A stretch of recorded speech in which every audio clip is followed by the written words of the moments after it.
Il existe une force que la plupart d'entre nous confondent avec la discipline. Mais c'est une imposture. C'est la force de l'effort aveugle. C'est serrer les dents, fermer les yeux et pousser sans cesse jusqu'à se briser. Nous pensons qu'être fort signifie s'épuiser, lutter furieusement contre une résistance, en espérant que, par pure friction, nous deviendrons plus durs. Mais ce n'est pas de la force, c'est juste du désespoir. La vraie discipline, celle qui vous rend si solide que les gens vous traitent de fou, est quelque chose de complètement différent. C'est quelque chose que Miyamoto Musashi, le sabreur le plus légendaire de l'histoire du Japon, avait parfaitement compris. Devenir la version la plus forte de vous-même ne signifie pas vous efforcer sans arrêt. Cela signifie apprendre à avancer dans la bonne direction avec clarté, présence et détermination. Musashi le savait. La véritable force mentale ne naît pas d'un effort aveugle et furieux, mais d'une discipline consciente, délibérée et constante. C'est là que nous échouons presque tous. Nous confondons l'activité avec le progrès. Nous confondons la sueur avec la transformation. Nous voyons la discipline comme une punition que nous nous infligeons pour fuir notre propre fragilité. Mais Musashi nous enseigne que le vrai chemin est à l'opposé. La différence est abyssale. C'est la différence entre ceux qui luttent pour fuir leur propre faiblesse et ceux qui luttent pour la regarder en face, l'embrasser et la transformer en acier. Un vrai guerrier ne se renforce pas en évitant la difficulté. Il se renforce en la traversant les yeux ouverts, le cœur ferme et l'esprit affûté comme une épée. Si vous êtes ici, c'est parce que vous cherchez cette transformation. Vous voulez devenir votre meilleure version, plus fort, plus résilient, plus déterminé. Et vous le ferez en suivant les enseignements de l'homme qui a affronté plus de 60 duels et batailles, sortant toujours victorieux. Son secret, ce n'était pas seulement son habileté au sabre, c'était sa maîtrise absolue de l'esprit humain et des émotions. Pour Miyamoto Musashi, chaque obstacle n'est pas un mur, c'est un temple. Chaque défi n'est pas un ennemi, c'est un maître. C'est le chemin authentique de la transformation, c'est le fondement. Mais pour construire dessus, nous devons embrasser un concept que notre ère a tenté d'éliminer complètement, la voie sacrée de l'effort conscient. Au Japon, cela portait un nom, Shugyo. Shugyo, ce n'est pas un simple entraînement, ce n'est pas une routine de 30 jours ou un défi à la mode.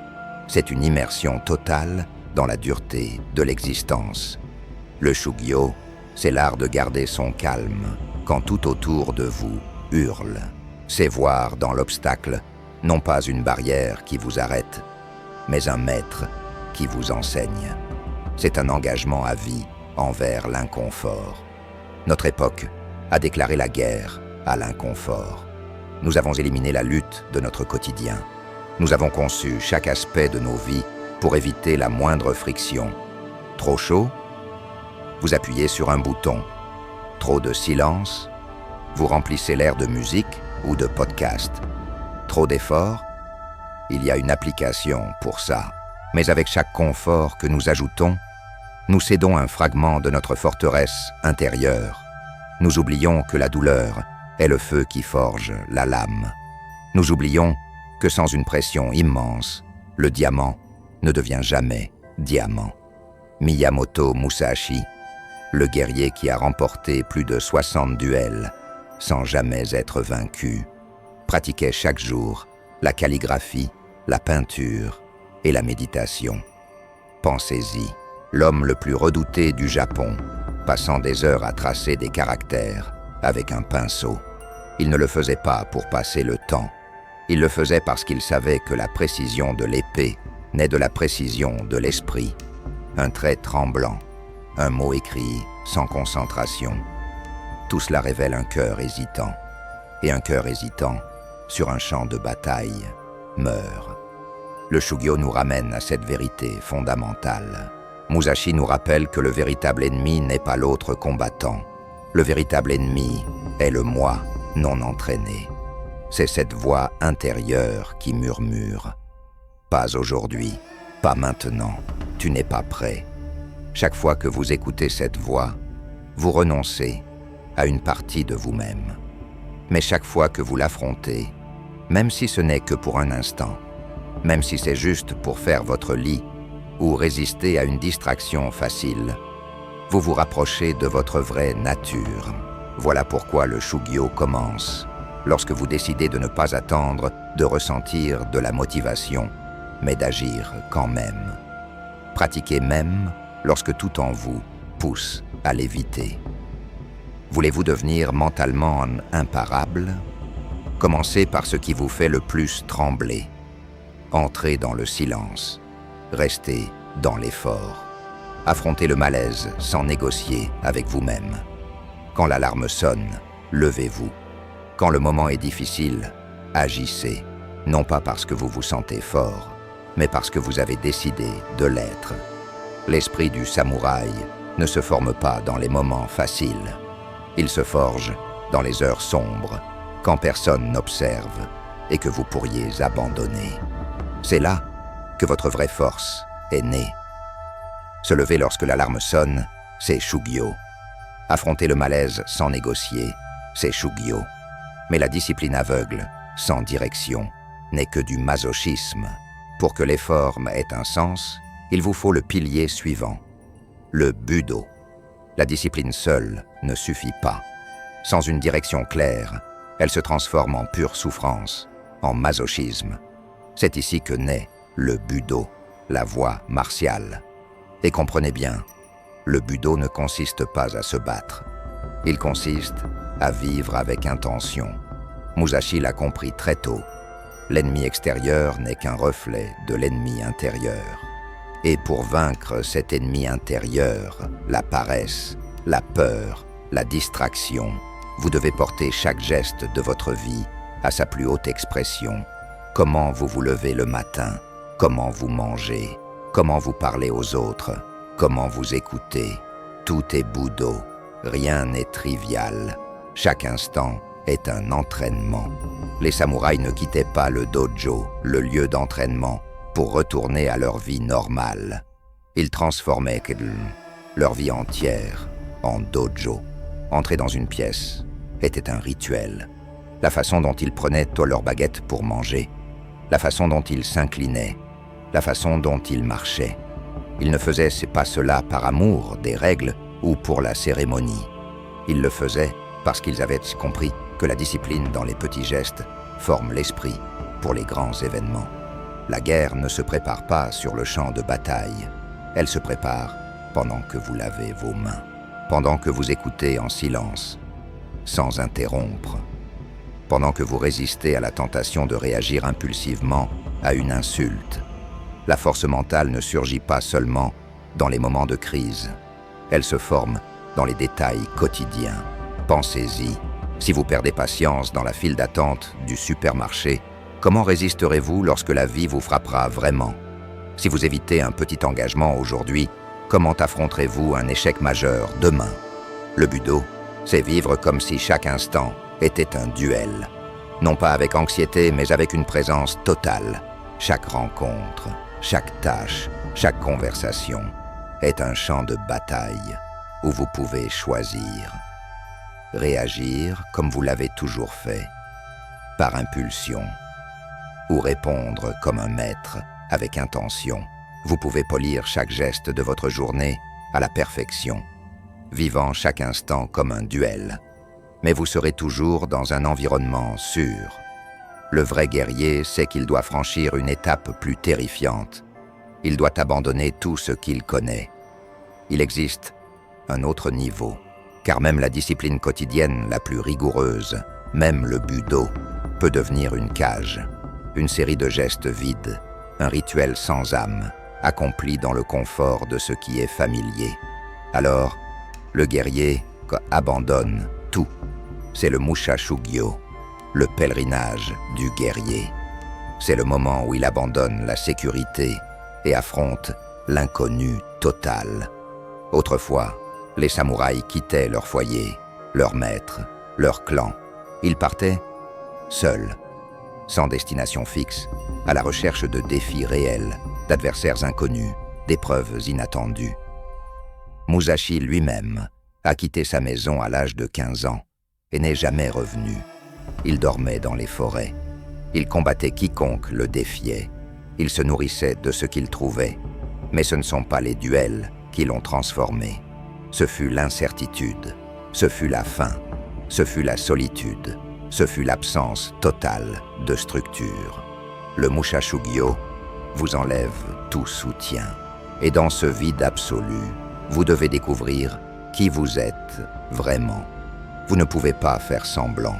Vous ne pouvez pas remettre à plus tard. Soit vous grandissez, soit vous vous brisez. Peu de gens osent entreprendre ce voyage, parce qu'il ne s'agit pas seulement de partir, il s'agit de rester. Rester quand vous avez froid, rester quand vous avez faim, rester quand vous êtes complètement seul, rester quand vous réalisez soudain que toutes les idées que vous aviez sur vous-même n'étaient que des illusions. Dans le Mushashugyo, vous vous regardez dans le miroir et vous voyez la vérité, brute et sans filtre. Si vous n'avez construit que des apparences, vous vous effondrerez. Si vous avez cultivé de la substance, elle émergera. Chaque pas est un défi. Chaque jour est un examen. Aujourd'hui, vous n'avez pas besoin de partir dans les montagnes, mais vous devez choisir votre propre pèlerinage. C'est peut-être quitter un travail sûr pour un rêve incertain. C'est peut-être affronter une douleur que vous avez ignorée pendant des années. C'est peut-être arrêter de vous mentir à vous-même. Le lieu n'a pas d'importance. Ce qui importe, c'est le mouvement. Ce qui importe, c'est que vous sortiez de votre périmètre de sécurité, que vous entriez dans cette zone où tout est possible, mais où rien n'est garanti. C'est là que vous commencez à vivre, vraiment. Survivre à ce vide vous offre le plus grand des cadeaux, la véritable confiance en vous-même. Vous savez qui vous êtes, et avec cette confiance, vous êtes maintenant prêt à marcher sur le chemin de la véritable maîtrise, le Shuhari.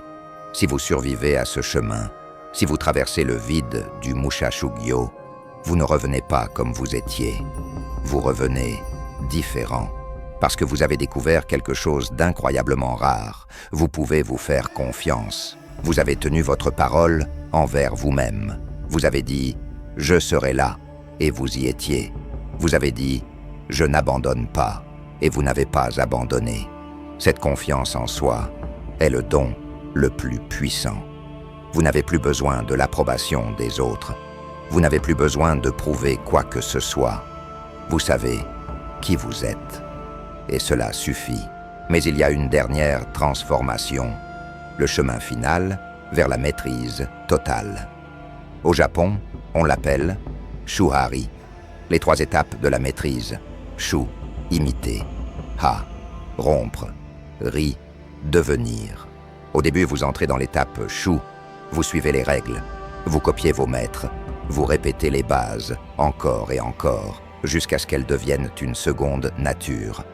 Vous n'êtes pas créatif, vous êtes humble, vous n'êtes pas original, vous êtes fidèle. C'est l'étape la plus fastidieuse, mais elle est essentielle. Musashi disait que sans la maîtrise des bases, tout style personnel est faux. Vous ne pouvez pas briser une forme que vous n'avez jamais pleinement incarnée. Vous devez d'abord construire la cage, avant de pouvoir vous en libérer. Puis vient Ha, la rupture. C'est le moment où vous commencez à comprendre non seulement ce que vous faites, mais pourquoi vous le faites. Vous commencez à voir les principes sous-jacents aux techniques. Vous commencez à les ressentir dans votre corps et votre esprit.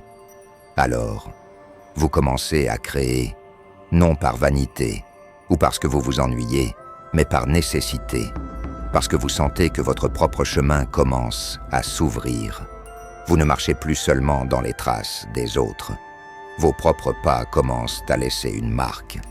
Vous avez maîtrisé les règles et vous avez appris à les briser. Mais il existe un état final, un lieu où les règles disparaissent, parce que c'est vous qui devenez la règle. C'est l'état de Ri. Nous arrivons enfin à Ri, la transcendance. C'est le moment où la technique disparaît. Il n'y a plus de séparation entre vous et la voix. Vous ne pensez plus à ce qu'il faut faire. Vous le faites. Vous n'analysez plus. Vous le vivez. C'est Musashi dans ses dernières années, seul, dans une grotte, écrivant le traité des 5 roues. C'est là qu'il a écrit cette phrase mystérieuse. Tu dois voir ce qui est lointain, comme si c'était proche, et ce qui est proche, comme si c'était lointain. Il ne parlait pas de la vue, il parlait de l'esprit. Il parlait de cet esprit qui a cessé de s'agripper. Un esprit qui n'est plus rigide, mais qui s'écoule librement, comme l'eau sur la roche, s'adaptant à chaque obstacle sans jamais perdre sa nature. Dans le véritable état de Ri, vous ne cherchez plus à être fort. Vous êtes fort. Vous n'attendez plus la motivation, vous agissez. Vous ne cherchez plus la reconnaissance. L'action elle-même vous suffit. Chaque chose que vous faites devient une pure expression de la voix. Votre façon de marcher est la voix. Votre façon de respirer est la voix. Et quand vous échouez, car vous échouerez encore, cela ne vous détruit plus. Vous n'êtes plus défini par l'échec. Vous observez, vous apprenez, vous vous ajustez et vous continuez à couler. Vous n'êtes plus un pratiquant de la discipline. Vous êtes la discipline. C'est le sommet de la montagne. C'est l'objectif ultime. Mais ce sommet ne s'atteint pas en 30 jours.